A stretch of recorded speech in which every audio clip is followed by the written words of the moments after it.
Hello, Mark E. Dunn here, and I will be conducting a summary of the sign acts in Ezekiel for Christian Scriptures 3 at Houston Christian University.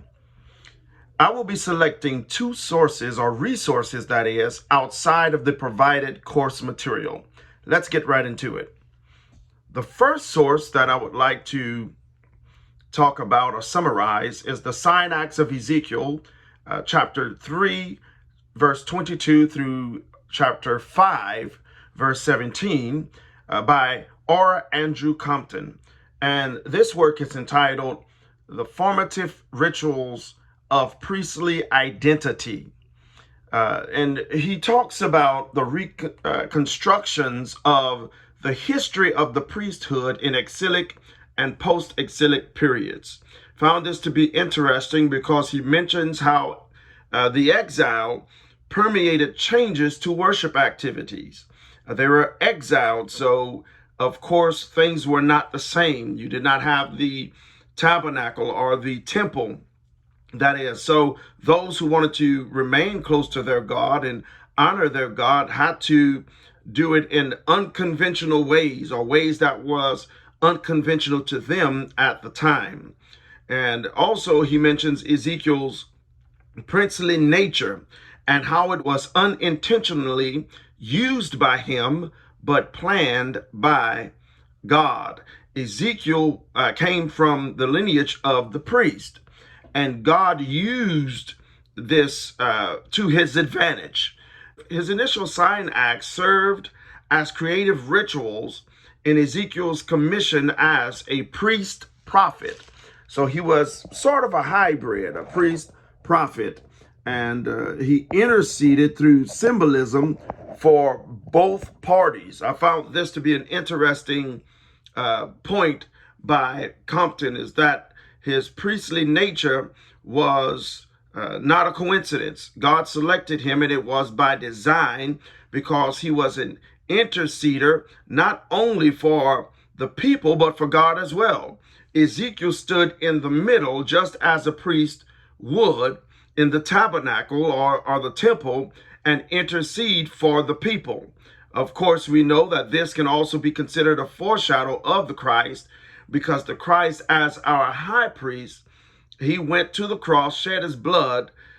He did not use bulls and blood of bulls and goats. He shed his blood, and now he intercedes for us at the right hand of God. The second source or resource, that is, that I selected was Ezekiel the Preacher, One of Us or One of a Kind by Murray Caphill. Murray Caphill. Murray Caphill is the principal and lecturer in pastoral theology at the Reformed Theological College. So he talks about how Ezekiel's ministry was a very unique ministry. It was a very unique ministry. And he poses a very important question. And he poses a very important question for us today. Is Ezekiel's ministry a rational model for preachers today? Does it make sense for us to model the ministry of Ezekiel? He was assigned a particular task at a particular time, and he was also by lineage in line to become a priest. So can we model our ministries today after the ministry of Ezekiel? Very intriguing question. And then he also poses a question: would preachers today be willing to emulate Ezekiel's ministry? Would we be willing to model our ministry after Ezekiel? That is, it's a ministry filled with intercession, but it wasn't pleasant.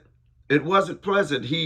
God used him to demonstrate things, and it was uncomfortable for the prophet. It was uncomfortable for Ezekiel. So are we willing to be uncomfortable is, I think, the point of Caphill. We say that we use symbolic language, and we use PowerPoints, and we use all of that, and that's similar to the sign acts of Ezekiel and Jeremiah and the other prophets. But are we willing to really dive deep into the ministry of Ezekiel and have to deal with what he saw, what he knew, and the burden of having to tell the truth about it. Are we willing to do that? And not only tell the truth, God showed him things, showed him the truth. And then at what point would it be considered too outlandish? He discussed this as well, Caphill did. At what point would it be considered too outlandish? I know everyone knows about Michael Todd and the spitting and, and putting it on the eyes of one of his family members, he said it was. And there are several other things. A while back, they had a preacher with the snake bites, and one of them actually died from a rattlesnake bite.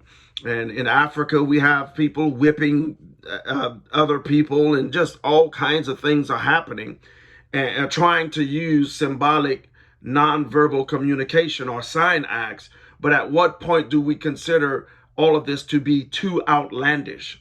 Because Ezekiel had a point.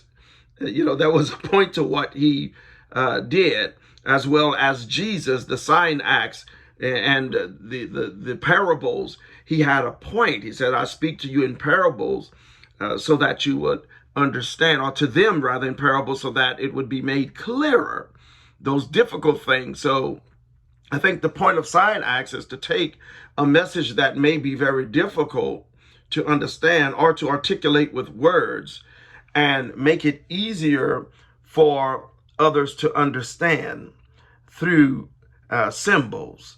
So I believe that's the point of sign acts. So that concludes my presentation. I pray that something, as always, was said during this brief presentation that will bless the life of someone somewhere. Thank you.